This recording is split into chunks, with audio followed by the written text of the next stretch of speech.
Bom, voltando do nosso breve intervalo, vamos então discutir objetivamente os procedimentos de recuperação ambiental, né?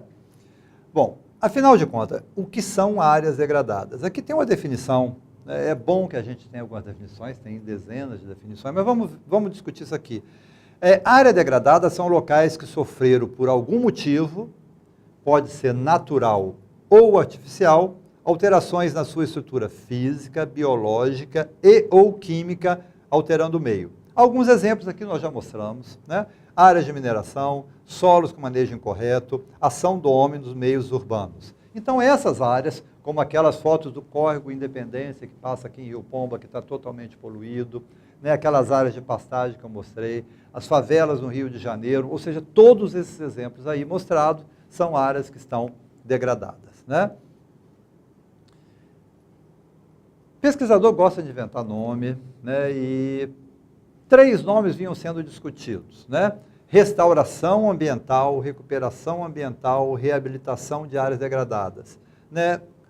O que se fala disso? O que significa cada um desses termos aí? Restauração, você vai retornar exatamente às condições originais que havia. Vamos supor se você tinha uma montanha que tinha um determinado formato, por exemplo, que fosse um formato igual a esse apontador. Você explora a montanha, você tira, por exemplo, o minério até aqui, ela perde toda essa ponta. Então, para você restaurar essa área, depois você tinha que refazer esse formato original, né, colocando aqui algum outro material.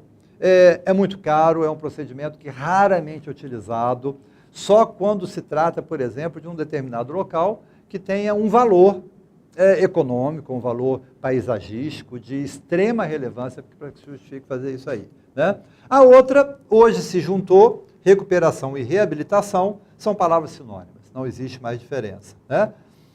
Na verdade, significa que uma área que está degradada, se você tirar ela desse processo de degradação e der qualquer destinação útil, econômica ou ambiental a essa área, significa que você está recuperando essa área degradada, né? Bom, a gente, tudo que vai fazer, principalmente do ponto de vista econômico, a gente tem que ter, a gente vai elaborar um projeto, você tem que ter uma justificativa, né? Por que você vai recuperar uma área degradada? Bom, vamos ver aqui, né?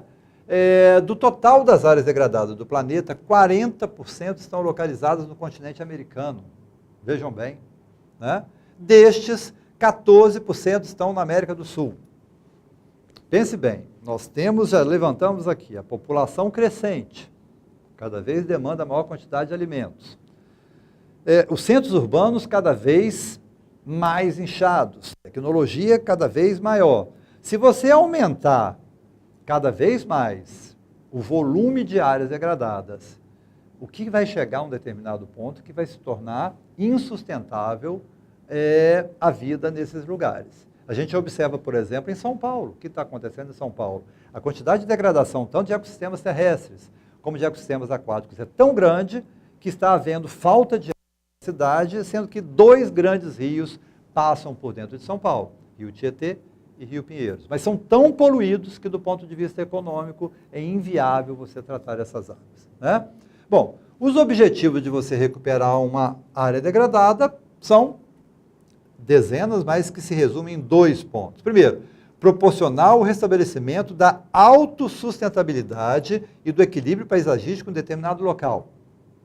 Então, peguemos aquele córrego que a gente mostrou aqui de Rio Pomba, córrego Independência, totalmente poluído, sem vida, não existe peixe, não existe alga, não existe nada. Para você recuperar aquele córrego, você deveria fazer com que ele fosse autossustentável. E outro, promover o desenvolvimento econômico, social e ambiental daquele local. Você vê, por exemplo, no caso de São Paulo, que é uma cidade maior, que depende de muita água, uma cidade industrial, ela está tendo um custo elevadíssimo, tanto por falta d'água, como também do ponto de vista energético. O Brasil é um país que depende muito de água, hidroeletricidade, né? Então você tem 2 grandes problemas associados disso. Agora, é fácil recuperar uma área degradada? É simples recuperar uma área degradada? De forma nenhuma. É extremamente complexo. Não uma pequena nascente numa propriedade rural, que o dono queira recuperar, não um pequeno trecho de mata ciliar que o dono queira também recuperar. Mas quando você pensa em grandes, em um ecossistema inteiro, é muito difícil. Por quê? Porque o sucesso do procedimento de recuperação, você tem que trabalhar todos os seus componentes, fatores bióticos e abióticos, seus serviços ou funções, papéis hidrológicos, estéticos, ambientais, todos esses fatores. E tem que considerar os aspectos ambientais, sociais, culturais, econômicos e legais. É fácil fazer isso aí? Muito difícil. Vou dar um exemplo aqui, só quando pego a questão social e cultural. Naquele projeto que eu mostrei ali do Parque Estadual do Rola Moça, onde eu trabalhei 6 anos com alunos aqui do Instituto. Ao lado daquele parque tem grande favela, uma das maiores favelas de Belo Horizonte. E muito desemprego, muita violência e muita gente sem moradia. Então, constantemente, o pessoal que mora naquele local, eles invadem o parque para tirar madeira, para construir moradias, para vender lotes clandestinamente e, pior, constantemente, todo ano, colocam fogo naquela região. Ou seja, as pessoas que não têm educação principalmente falando em educação ambiental, que apresentam problema social e que não tem cultura da conservação, ela nunca vai permitir que, mesmo que você adote todos os procedimentos da forma mais correta possível, que ela deixe que isso aí se perpetue. Né? A grosso modo, né, explicando esses termos aqui, você tem uma determinada área. Né? Você vai promover degradação por uma atividade qualquer, de forma natural, ou por atividade de mineração, por exemplo.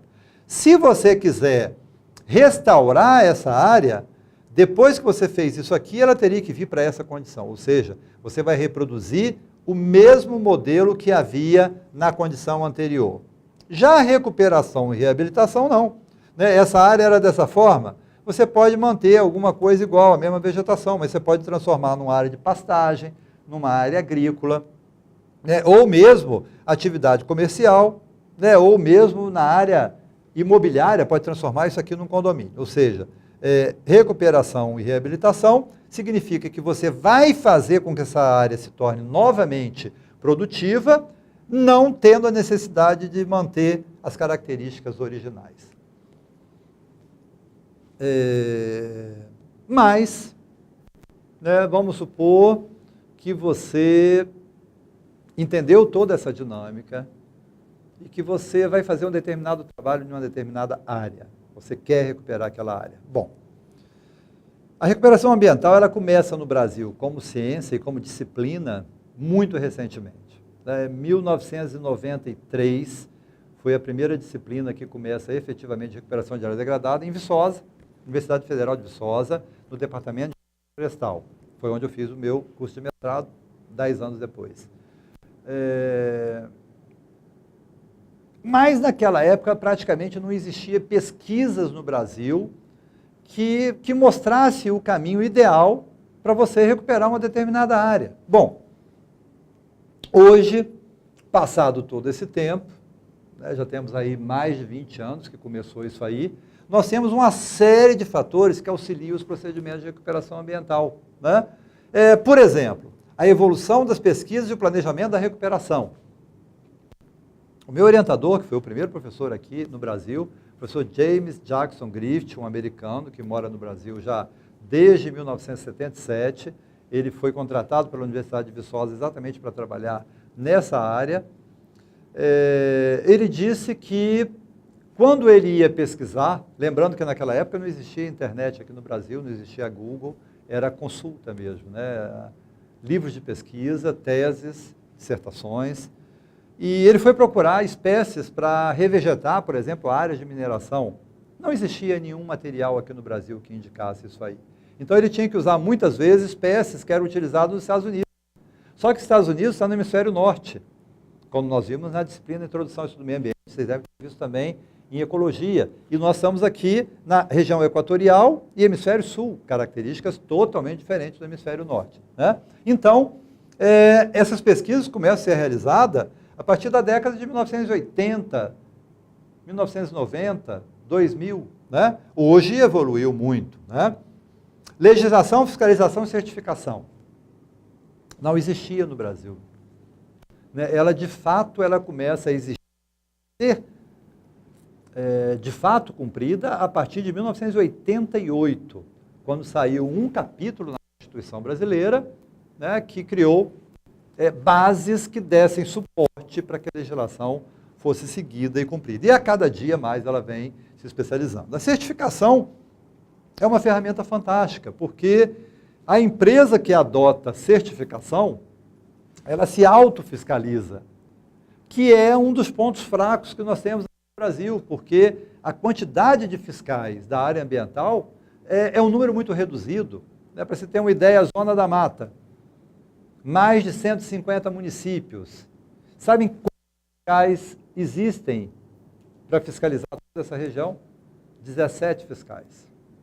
17 fiscais para fiscalizarem 50 municípios, ou seja, muito insuficiente, né? Muito insuficiente. Métodos de avaliação de impactos ambientais.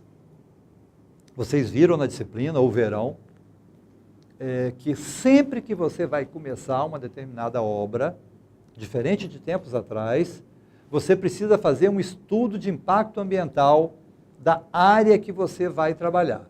Ou seja, quando você previamente, você sabe quais são os possíveis impactos que poderão surgir naquela área, você pode se precaver de forma que você possa mitigá-los ou simplesmente, de uma forma mais eficiente ainda, fazer com que eles não aconteçam. Né? Outro ponto muito importante foram materiais disponíveis, equipamentos, produtos de controle à erosão e variedade de sementes. Não havia isso aqui. Né? Quando eu fui fazer, por exemplo, uma pesquisa em 1993, eu precisava de 5 espécies vegetais arbóreas e fui procurar no mercado. Simplesmente não havia. Não havia essas espécies. Eu tive que mudar, tive que adaptar algumas que estavam disponíveis, porque naquele ponto não havia disponibilidade daquelas espécies arbóreas que eu estava procurando. Né? Hoje modificou muito isso aí. Um outro ponto muito importante, educação ambiental e conscientização da comunidade. Olha, não existe processo de recuperação que seja autossustentável se a comunidade que habita aquela determinada região, não tiver a consciência de que ela faz parte desse ambiente e que é fundamental que ela contribua para a conservação de todo esse processo, inclusive ajudando na manutenção. Né? Outro ponto muito importante, tecnologia de precisão. Hoje você não pode pensar, por exemplo, em recuperar uma área sem utilizar georreferenciamento, né? Imagem de satélite, até mesmo o uso de GPS. Isso facilitou demais. O primeiro projeto que eu fiz de recuperação, a gente foi medir a área, nós medimos a área com corda. Uma corda de 20 metros, a gente ia medindo, marcando os pontos, depois você tinha que ir para o escritório e trabalhar nisso aí 3, 4, 5, 6 dias para fazer o mapa da área. Hoje com GPS você faz isso em meia hora, você transfere para o computador e agilizou muito o determinado processo.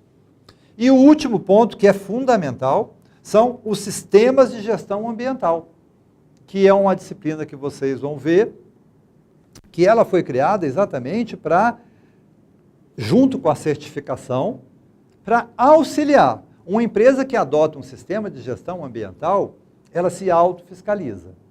Ela precavê, ela evita que durante os processos produtivos surjam impactos que possam levar aquela área a um processo de degradação ambiental. Né? Então, todos esses fatores aqui, você consciente deles, você percebendo isso tudo aqui, isso aqui você vai aprender ao longo de todo o curso, em todas as disciplinas, você vai ter uma contribuição enorme para que aconteça o sucesso dos procedimentos de recuperação ambiental. Né? Aqui a gente tem um quadro, só para exemplificar para vocês, como que você começaria um determinado processo de recuperação. Né? Aqui você vai à área visitar, por exemplo, e você leva isso aqui, né, numa prancheta, numa folha de caderno, e você vai anotando. Né? Item 1, o que fazer? Aí você vai colocando isso aqui, o que fazer? Ah, tem que fazer, plantar árvore, tem que comprar muda, tem que construir uma ponte. Aí depois, quando você chega no seu escritório, na área de fato que você vai colocar isso no papel para começar a elaborar o seu projeto, você vai definir isso aqui. Ah, bom, tem que fazer isso, mas como eu vou fazer isso? Quem irá fazer? Onde fazer? Quando fazer? Quanto irá custar? E quem irá participar desses procedimentos do processo de recuperação. Bom, então a gente fecha esse bloco aqui, né, mostrando que os passos são esses. Na próxima aula, a gente vai comentar sobre alguns estudos de caso para que você tenha, de fato, sucesso nos trabalhos de recuperação a que você se propõe.